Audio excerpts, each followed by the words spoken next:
Hey everybody, Teldo here, and today I want to try something new. I've been a big fan of the Soul series for a long time, and I've streamed every game, also made a Let's Play of the first Dark Souls on my YouTube channel, and I liked sharing my entire playthrough with you guys, but simultaneously I'm not a big fan of how slow and how boring Let's Plays can be at times, because, I mean, it's uncut, and there are just boring moments throughout the playthrough, and I figured I would try something new, and I would try and do a video journal of my Dark Souls 3 playthrough, talking about my experiences, which bosses I had troubles with, and how I managed to overcome them. I can share my positive and my negative impressions of the game, and just concisely talk about Dark Souls 3 while still showing the maturity of the playthrough that I had.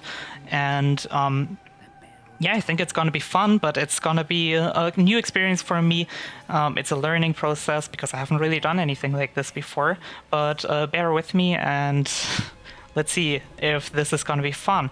But I want to also mention here that I ask you guys not to really talk about any kinds of spoilers. I'm gonna question stuff in the video, and I don't really want answers on those questions because unless I specifically ask you guys, I don't really want answers on the questions that are going to be rhetorical.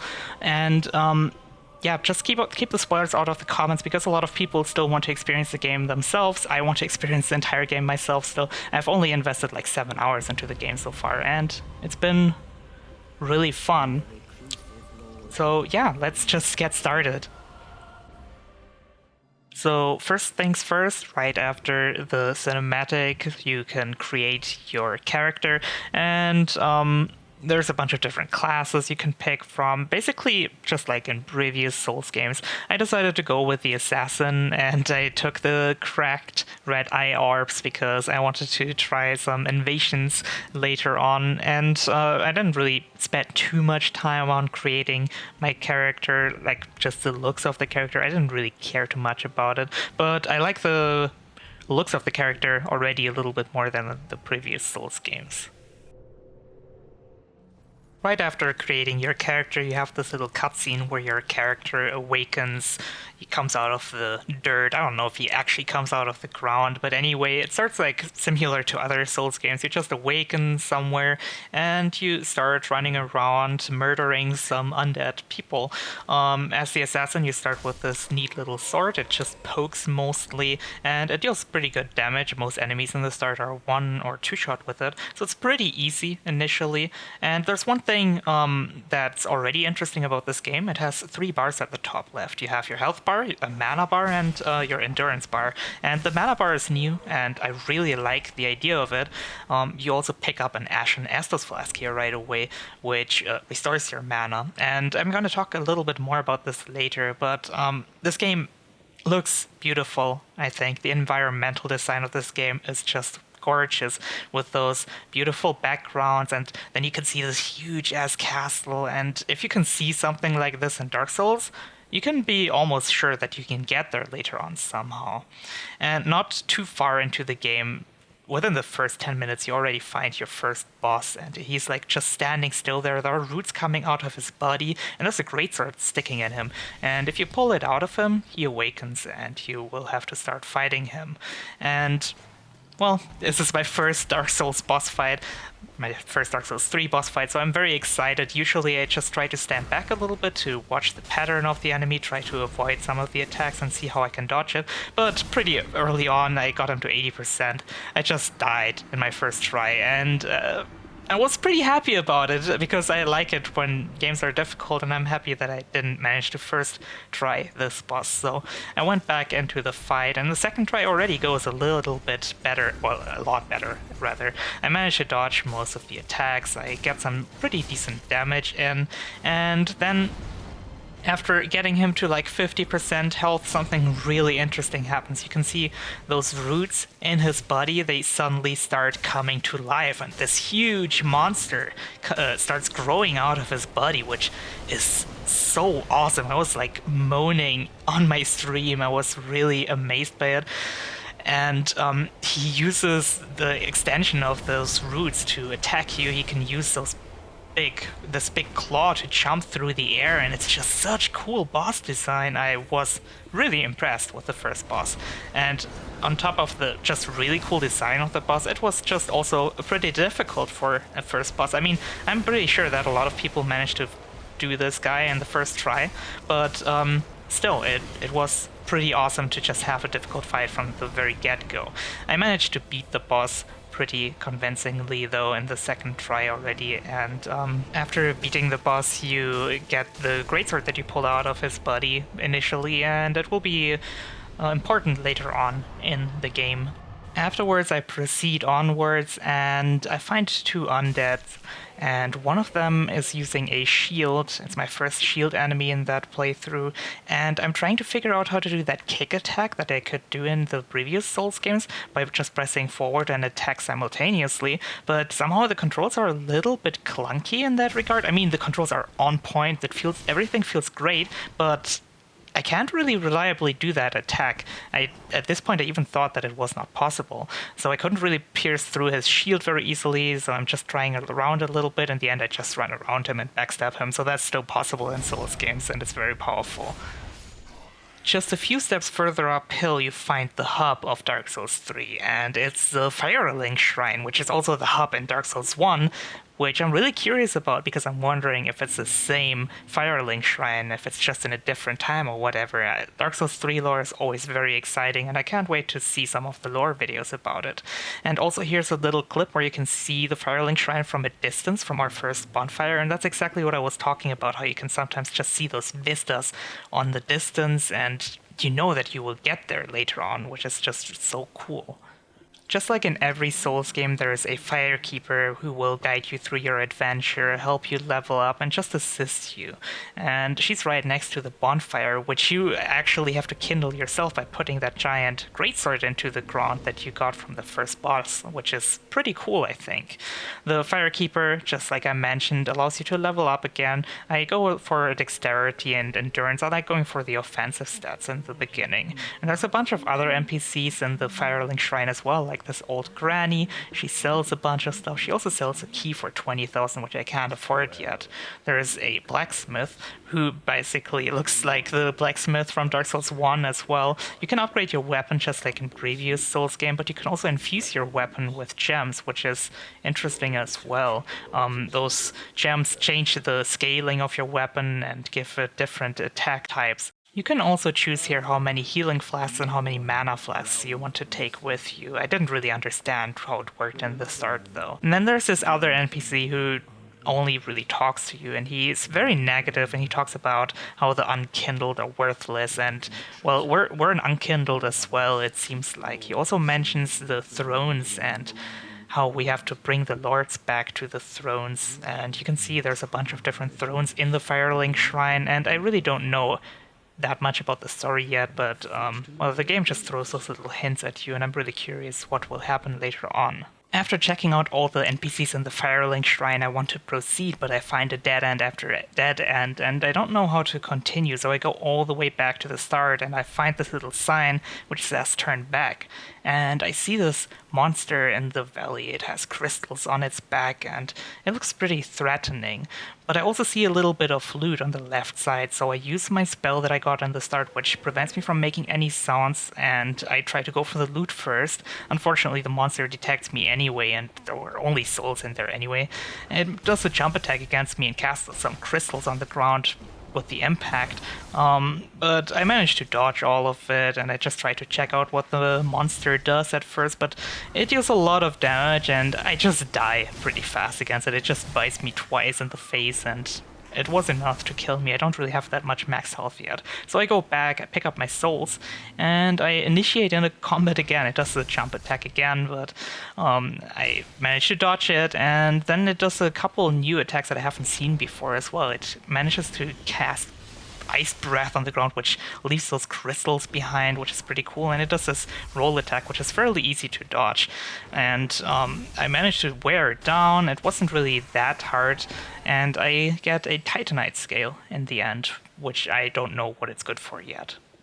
Unfortunately, after beating the crystal monster, I still didn't know where to go because there was a dead end as well, so I looked around for like 30 minutes or something until I found this fucker. He's running around with a Uchigatana, which is a katana basically, and I did quite well against him in the start. I hit him a few times and he gets stunned when he gets hit, and I thought, yeah, this is gonna be easy. I almost throw him off the cliff here as well, but then he just suddenly bursts me down with 3 slashes and I keep dying multiple times in a row. And I, on my like 4th try, I almost kill him, and then I go up those stairs and I want to just hit him one more time, and I die again. But then after figuring out how to kill him, I just basically have to keep stunning him and make sure that I don't run out of endurance, because if I keep hitting him, he can't retaliate, and that's what I have to do. It's still very dangerous because when I get hit once, I'm almost dead pretty much. But I get him down here and he drops a Uchigatana, just like I said before, which is going to be the weapon from here on out for me. And as you can see, looking at the item description, it says skill hold, and every weapon in this game has a skill now, which is pretty awesome. So here I'm just checking out the different attack animations of the weapon until I figure out how to use that skill. You can see I go into a stance like this, and then I have 2 options. I can either charge forward and slash my enemy, or I can do a quick attack and parry close by enemies when they attack me, which I think is really cool. And every weapon has their own skill pretty much, which I think is awesome. And also those skills, they use mana up top, which I think is also interesting. So not only casters will have to use their mana, and on top of that, just every weapon having one of those skills gives them so much more character, and it just makes it so much more interesting to switch the weapons and maybe even use different weapons and change up your playstyle like that. I think it's awesome, and I think it's pretty much my most favorite mechanic in the new Dark Souls so far. And after looking around for ages, I finally realized how I can actually proceed with the game, which wasn't super obvious to me. I have to go to the bonfire, rest there, and I can travel to a location that I've never been to, and I don't think I'm a huge fan of it because it makes the world it makes it feel a little bit less connected. And I liked it when in Dark Souls 1 you could just go multiple paths and you had like different difficulties there as well. And I don't know, I'm missing this a little bit in Dark Souls 3 so far, but I have to play a little bit more to see how the connectivity between the different areas works and if there are many ways that you can go later on. But I felt like it was fairly linear so far. After teleporting, we arrive at the high wall of Lothric, and it starts off with a beautiful, gorgeous view once again, and you can see this ginormous castle in the background, and you can probably visit most of those places again, which makes this so interesting to me. I love it. And if we move down the stairs, we can find our first bonfire, and you can also see those effigies around there. And those effigies are really interesting because they look like those roots early on that spread out of this boss fight that we had initially, and it looks like there's some kind of curse going on, maybe some kind of infection. I'm not sure, but the environmental storytelling of Souls games has always been really interesting. And once again, I can't wait to read up on the story and lore or watch videos from people like VadiVidia once again. So I begin exploring and I come across my first enemies, which are just a bunch of undead. Some of them just seem to be laying on the ground worshipping those effigies that I was talking about earlier, and a few of them seem to be aggressive and seem to be attacking me. One of them was waving around with his lantern and he seemed to have summoned some of the aggressive soldiers to attack me.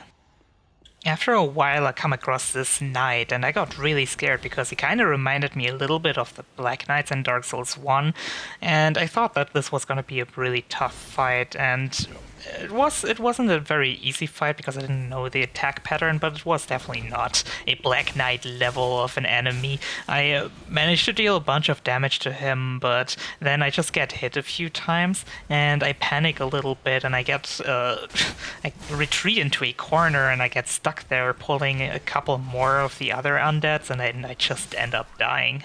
Then I realized that I could start invading because I chose those invasion items when I started playing, and I've been very excited about this because I haven't really done any invasions in the previous Souls games. I didn't ever get invaded myself either, so I don't really have much experience with it, and I was really looking forward to trying it out in Dark Souls 3, and I don't really want to talk too much about my opinion about it yet, because I don't really have much of an opinion yet. I need to play a little bit more to really tell you how I feel, but I can tell you that I had some really fun moments, but some also really frustrating moments so far, because every time I have to fight at least 1 versus 2, and oftentimes even 1 versus 3.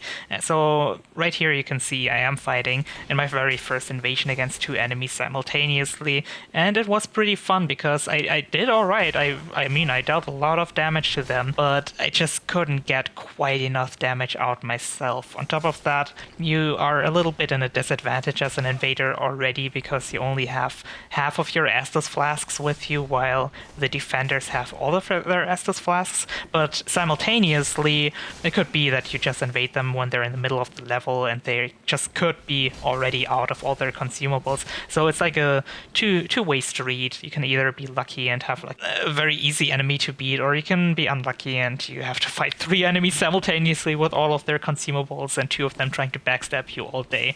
Right here you can see I almost kill the main player. The Phantom would disappear at that point if I managed to kill him there. I have 1 Estus flask and I try to heal up over here. I kite away, and you see, I mean, he's really low. I don't deal that much damage though. We're all pretty tanky at this point for whatever reason. And, well, the other Phantom just deals constant damage to me whenever I try to do something. I kite up here and I dodge down, and then they just get a really weird, kind of lucky jump attack on me, and I just die. But I almost did it, guys, and it was fun. I'm going to definitely do more, and I will keep you guys up to date. I mean, I'm going to show more clips to you later on. After I was done with the invasion, I went back to the knight that killed me earlier, and I already ran out of Estus flasks before encountering him. But I still managed to beat him because he actually really wasn't as hard as I initially thought. I kited back a little bit and I used those stairs as cover, kinda, and I just wore him down over time. I barely got hit. In the end it got really close, but it was alright. After beating him, I go into the tower that he was protecting, I kill 1 more of those little enemies there, and then I go outside, upstairs, and there is a new bonfire. Generally, there seem to be a lot more bonfires in this game than before, and, well, I got a new point to restore my Estus flasks now. Just outside the tower, there is a dead dragon that is being worshipped by those undead, and downstairs there's even more undead worshipping a bunch of those effigies again. And there's also one particular enemy in there that, when he dies, leaves some black stuff behind and does a whoosh sound. But what actually happens if you don't kill him fast enough? Let's see.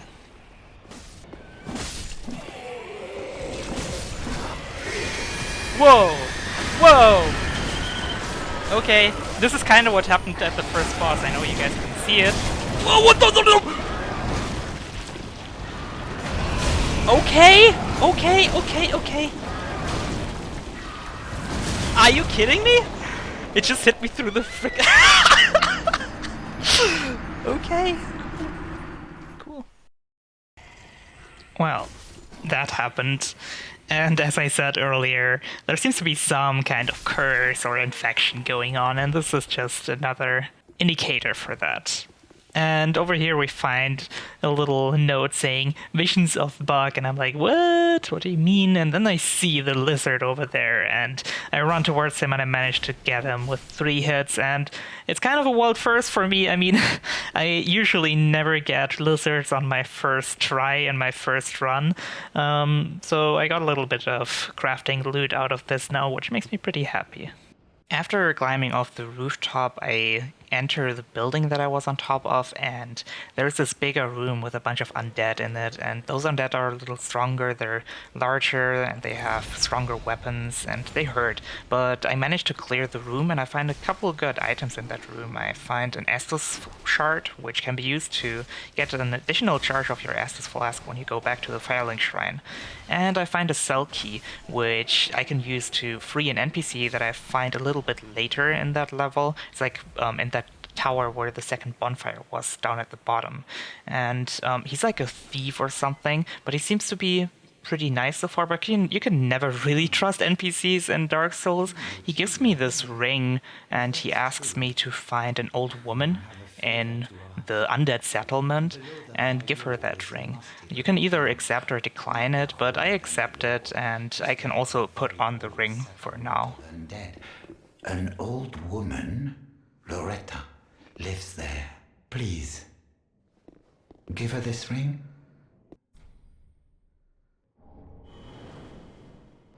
Then I continue onwards with my journey through the level, and I climb down even further from that roof where the big root, tentacle, whatever monster was, and at the very bottom of that rooftop, there is this really cool area with a bunch of, it looks like dead people laying around, but in fact it's just a bunch of armors, and it's really cool. Like, I love the looks of this. But there's also this big fat guard, so I use my spooky spell, and I stealth behind him, try to backstab him, but somehow the backstab doesn't work. Thankfully, I get the stun on him though before he can hit me, and I got really scared of this guy because he does like weird spinning attacks, and he just seems overall pretty powerful.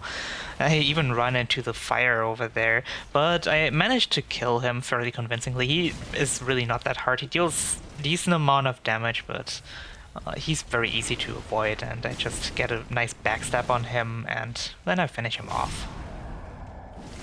And finally, after moving on a few meters and killing a couple more enemies, I find this big cathedral, and there's this high priestess in there.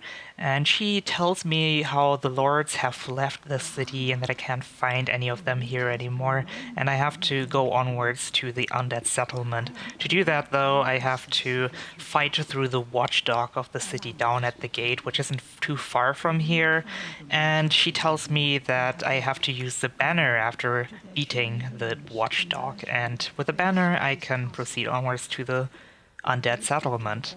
She also gives me this blue ring, which allows me to join a covenant that I think helps players who are being invaded, helps defend them and fight off the invasions. I'm not going to join that, I'm going to just invade other people. But anyway, I don't want this episode to be too long, but I'm really looking forward to hear from you guys what you think of this format, and I'm going to give you guys a little preview for the next episode. But before that, I'm going to say goodbye. Thank you very much for watching, and see you guys next time. Bye bye. Next time on Dark Souls 3.